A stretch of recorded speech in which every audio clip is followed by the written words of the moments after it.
Welcome to the Queensland preview show. It's going to be a real big show today. We've got Shane Churlio under the spotlight. We've dimmed the lights. You can be able to see every twitch, every move from the great man, MJ.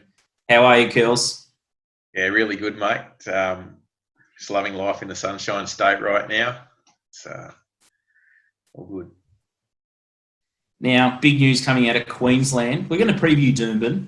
It's the rail true. Weather's fine. There's going to be a little bit of wind around on Saturday, but there's been a big breeze blow into town with the news today. And the big news is Toowoomba trainer Ben Currie has been, all the QRIC charges have been thrown out from an independent inquiry. Can you run us through what's going on up there? He was disqualified for 4 years and now it's back to zero.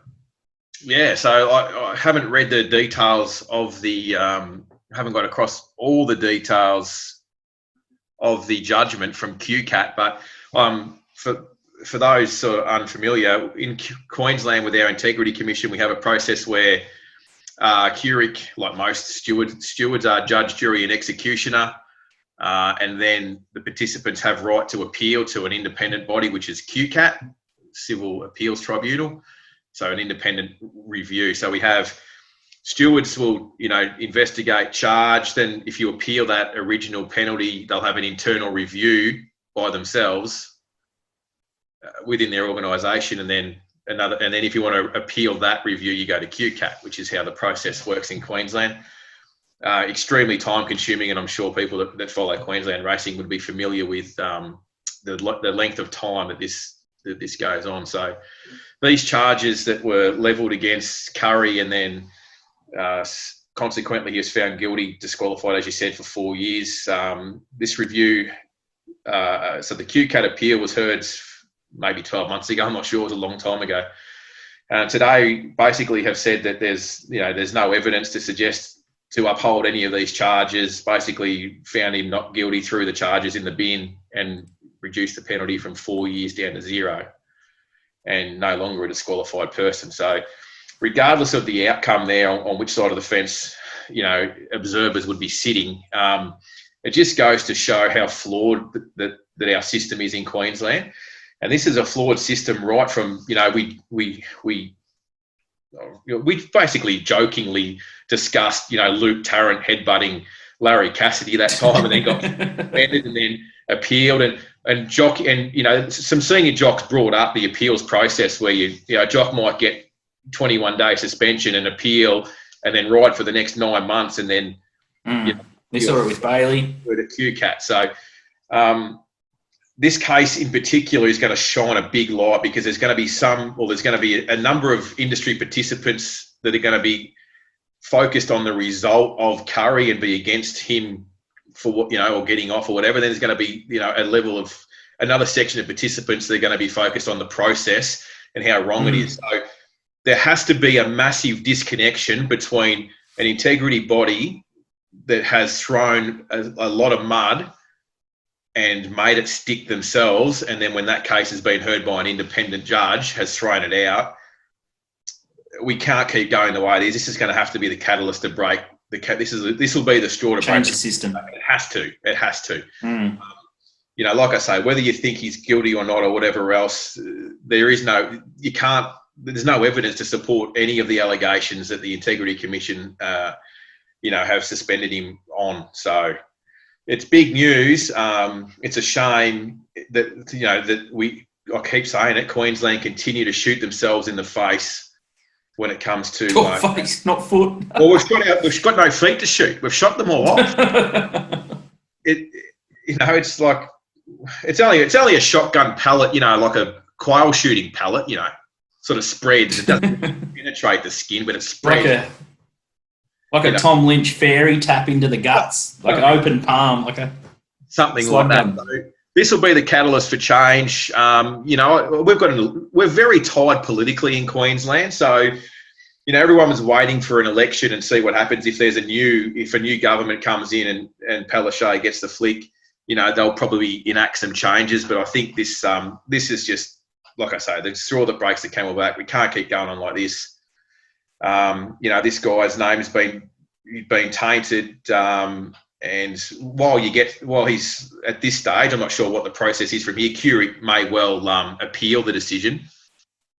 They can also QRIC can appeal this decision. It can go to the next court, whether it's a Supreme Court or whatever. I'm not sure how it works, but yeah, like this saga could continue to drag out. And it's a shame. Racing Queensland announced a 9.5% increase on wagering turnover for the fin year 1920. Yep, just gone. Yep. Just gone. So, some positive news around that. And then, we could continue to get these integrity issues that we only generate. It's only the negativity is only generated internally from the way the system is. So, and I guess Queensland's not alone in that regard. There's obviously some big issues through the week that we've seen with New South Wales sort of digging into chat groups and all that sort of thing. So they're not alone, and there's no end to it. Now we could speak here for the next 4 weeks about this issue, but we'll stay on top of it. So as news sort of changes and breaks, and we will tackle all the big issues here,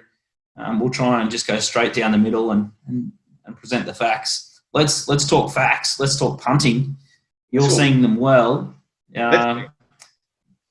Doomben, Saturday, a little bit of wind around, but otherwise fine. It couldn't be any different in Melbourne. It's going to be Arctic down here for the next couple of days. Not excited about that. But there's a couple of very exciting races. Rail True. Let's kick off with Doomben Race 4, the 1350 event.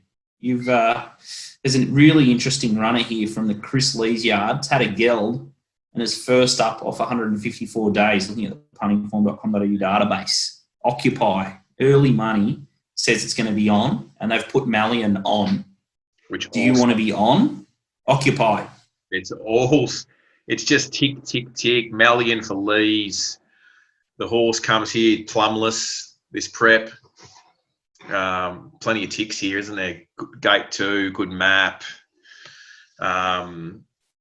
This looks like a sting, you might say, Scoot. Message in a bottle. I put that tweet out, and I don't think anyone really sort of got where I got it. Was going. I appreciate it. I love it. A lot of my best stuff's wasted. It's just it's too cryptic. But you look at the form of Occupy.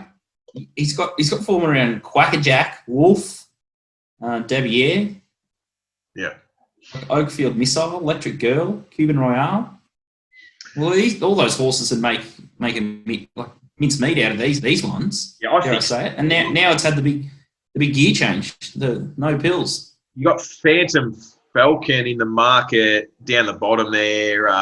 Your last start winner, Metro. It's just not up to these sort of level. You got an easy run. I'm just sort of going through reasons why the others. What was the other horses in the market? Voila, yeah. Yeah, I mean, obviously, Snowzone, Plomero, Barefoot. Voila has has Dollars Dittman on for Chris Waller, which we love.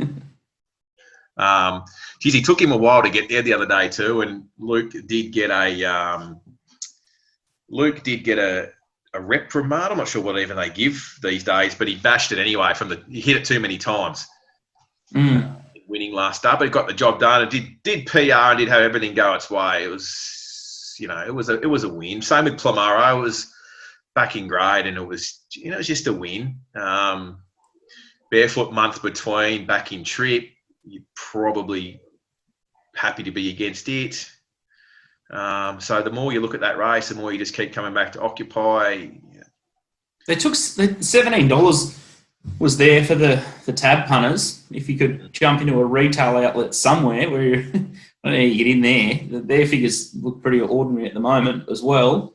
If we're talking turnover figures in FY20 performance, 15, 13, 11. Is 850 still an okay bet? Occupy.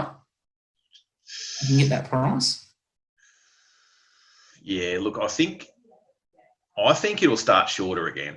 I do. Yeah, keep going. I think it'll start shorter again. Like you say, it's it's a couple of its runs, in open company, and it's just a nice horse. Like you say, gelded, and I'm pretty keen this. Now, there's not a bad not a bad Class 3, race 6 for fillies and mares. We've talked about the gear change. The favourite here is In Gear. So it hasn't lost gear. It's In Gear, this one, from the Gollan Yard. $3.60 in early markets. Amish, $3.80 or $4.80 at bet 365. Mythical. Starla, $8.50. Wild Fortune, $15. $16 Moto Miss. $17 Mashani Spirit. And then you've got Lady Appleton and Lady Brahmos at around the $21 quote, and better the rest. 1,200 metre race. Girls, any angles here or any sting? Sting's really your buzzword at the moment, isn't it? Oh, look, everyone loves a sting. Yeah, I don't know about sting. I'll tell you what I do like. I like that Bet You're Flying has come out, sort of taking up a fair bit of the market. So, like, I sort of didn't, obviously Dittman on for Waller again, and I just wasn't too sure what to do with that horse. So it's come out. So it's one less horse you got to do the form on, which is always a positive.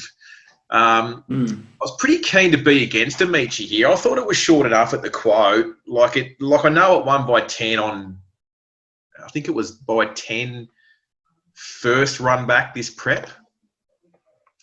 I'm pretty sure it won by 10 first up this prep, and then, when it went on and won again at Ipswich, and then went to this sort of class. It was this class race last start, Eagle Farm, and it got beat by Women of Gold at the very short quote. Look, I know Van Dyke Stable's red hot. It's got an unbelievable strike rate, and I think for that reason this horse is starting a bit shorter than what it should. I wouldn't be surprised if it drifts. I can't have it. Well, I shouldn't say can't have it, but I can't have it I can't get it near that price off what it's done. Even though that sounds ridiculous saying it's 1-2 from 5 and hasn't missed a place in its career, just hasn't got the data behind it good enough yet for me. It needs to improve, I think. It needs to go to another level. One horse that I did think had plenty of ability that I'm just not sure that's been suited its last couple is number 4, Mashani Spirit. Go back to where it's kicked off its campaign as a 2-year-old. It beat Nidorp on debut. Nidorp. We mentioned this horse before on the show. Handled Pocket Pistol. Went to a Group 3 race. Then had obviously had an issue. Had a year off. Ran second, and then had another 180 days off. And just the way it won on debut. Was on resumption this prep. It was really, I know it was just a race at Toowoomba, but geez, I thought it was very soft, and I thought it could really go on with it. And then it's hit 2 wet tracks and shit gates and average rides in 2 subsequent runs. This is a horse that's snuck under the radar here coming into this. Very well placed in a Class 3 at set weights, and gets a much better gate from gate 2, gets a much better run in transit, and gets a jockey upgrade from Jay Murphy to James Ormond. So there's a few ticks there. There's a few green squares on the form sheets that I've got here, and I think it's a bet each way. Yeah, there's another one I didn't mind for this sort of Class 3 event was Hearts Lifted. It was a pretty quiet run first up. 3 weeks between runs. It'll get a better surface. It's got a big upgrade. Frard off, B Stewart on. Massive. Massive upgrade. Yeah, I think this 6-year-old mare. It's obviously had some issues, some long layoffs, but if right, Michael Kloss is definitely a trainer that can place them, and he can pull off a sting. I'd be keeping that one very, very safe at the. I reckon 20. I reckon M Costa's more like a ninja than a stinger. Like he just quietly goes around his business, but when he attacks, geez, they're good. Lethal. Very good. He's very good at setting one up, getting one ready to win. And the market will tell you that for sure. So yeah, this horse is definitely one that's a chance. And I think that you mentioned there the big jockey upgrade Frard to Brad, tricky enough gate. This horse can go forward too. Like if you look at the pattern. Form on where it's settled. Definitely. It's every chance that Brad just rides it upside down from last start and they punch forward, and I think all they of a sudden forward anyway, for sure. They have to go forward. Like I'm not saying there's going to be a heap of speed in this race, but because there's just enough horses that'll push forward and settle in the first 4 or 5 really quick. If that makes sense. And then I think it'll be like an average tempo. I don't think they'll break any benchmarks early. So those horses that are going to settle, first 4 or 5, I think will be advantaged in this race. The wind factor will be a factor on Saturday. So maybe it just depends on. We'll just have a look at which direction it's blowing in and how solid the wind is. How much of it? It could be a case where you want to be sort of 3rd, 4th with cover. So we'll see. Yeah. So MHA from the D Van Dyke yard would be your lay in that race. Let's skip across to the other race that you didn't mind early, race 8 at Doomben. That's the 1100 metre open handicap, where we've got horses like Just Orm at the top of the weights. Sorry, my dynamic odds is frozen here. Tycoon Ace, Mr. Marvelez, Full Sequence, Spirit's Choice, Hanger, Jardin Rouge is right up in betting. Epic Girl, first up, Tycoon Ace. What are your thoughts here, Curls? When I look at these sort of races, the first thing I try and do is look at the speed. My dynamic odds are playing up as well. And like Spirit's Choice, I've been on it a couple of times this prep. It just hasn't shown its gate speed that we've seen. This horse at this sort of trip, it's contested Group 3s down the straight at Flemington over 1100. Like it's got speed now. There is a gear change. It's got the tongue tie, I think, this time, and the crossover noseband. So I know it has had a jump out since, and I think it showed some good speed in that heat. Obviously, it's got to replicate that on race day, but like Spirit's Choice of old would lead these and be in front for a long way, I reckon. Interesting that they've gone with Rebecca Goldsberry here. They've had a few different jocks on this horse trying to unlock, the key to it. Obviously, McGilvin rode a fair bit last preparation and travelled to Melbourne to ride it, who's, currently out after that horrific fall that he had. They've tried a few different jocks. Rebecca trialled this horse and it seemed to go well. So, obviously, Croppy sort of decided sticking with it. So, it's the real big question mark for me. Like, it's almost like an in-run job. If you see this horse jump, you could possibly be with it again because it's fast on its day. There is no doubt about that. Its form suggests that it's lost its gate speed, so it'll be interesting to see what the market does with it. Based on what it's done this prep, it could comfortably drift from current quote to double, so. Wow. Well, if you're tipping at curls, I'm sure it won't. I'll say now it's got none, just in case. Mr. Marbaloo's a good return, I thought, the other day. He had God knows how many days off. From memory, is 400 odd days.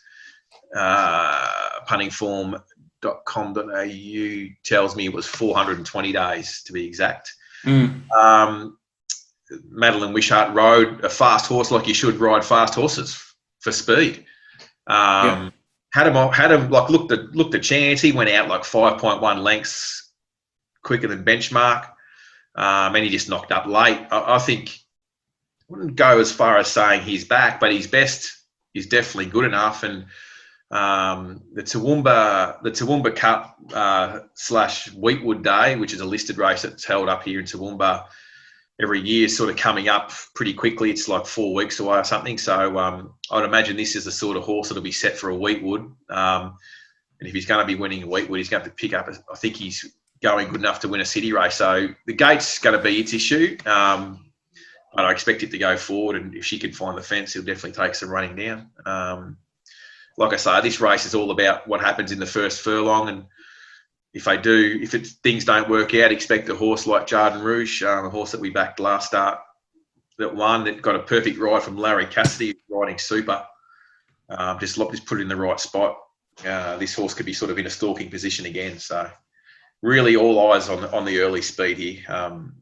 we saw Hard Stride as an example, was a horse that drew wide last start, and I think I marked it like a hundreds, and it dead set ran like a $10 shot. Like it put the leader away at the top of the straight, sort of thing. So obviously these old sprinters, they're all pretty tough and hard, and whichever can find the lead is normally hard to sort of run down. So interesting race for sure, but the first furlong will determine it, I think. A lot of value here. So to summarise Curls' bets, we've got race 4, Occupy. In race 6, he likes Mashani Spirit. He's going to lay Amache. And then in race 8, Spirit's Choice is his roughie there. So only needs one to lob, and you're a mile in front. This week, Curls, for the mailbag.com.au, where are we going to see you operate? We've got Gatton Friday. Gatton Friday. There's 10 of the lowest maidens and benchmark 55 races you've seen, and that's exactly my sweet spot. How you like it? Love that. Looking forward to getting down there. One of the best tracks, one of the best surfaces, Gatton. Love Gatton. Great country club as well. Always get looked after there. So we'll be betting Gatton flat out on Friday, and then we'll do the Gold Coast race by race Saturday afternoon. We've got Doomben, obviously, that will cover race by race. And then Toowoomba Saturday night. My love affair with Toowoomba has been rekindled. I think we've won 3 weeks on the bounce there. Nice. So we anticipate that we'll just keep rolling along and winning at Toowoomba as well. So, big couple of days ahead. And the weather is windy but fine. So what we're going to likely see is drying tracks during the day. So nice, firm, drying tracks which suit. Perfect for punting. Perfect for betting on. Fast horses run horses. Firm tracks. So the ones that can get up on speed, and it's not a bias. It's just hard to run. It's just fast horses run fast on dry tracks. So that's looking forward to betting this weekend. Beautiful. The only thing, Wheatwood Day, is that during the week, or it used to be during the week, didn't it? Or is it a Saturday now? It'd be a public holiday in Toowoomba for the meeting midweek, but it's now a standalone Saturday meeting. So it kicks off the revamped Queensland Spring Carnival. It used to be held in April, but now it's September. Yeah. We might do an extended Toowoomba preview for Wheatwood Day as a little bonus for all the punters out there. Might have to.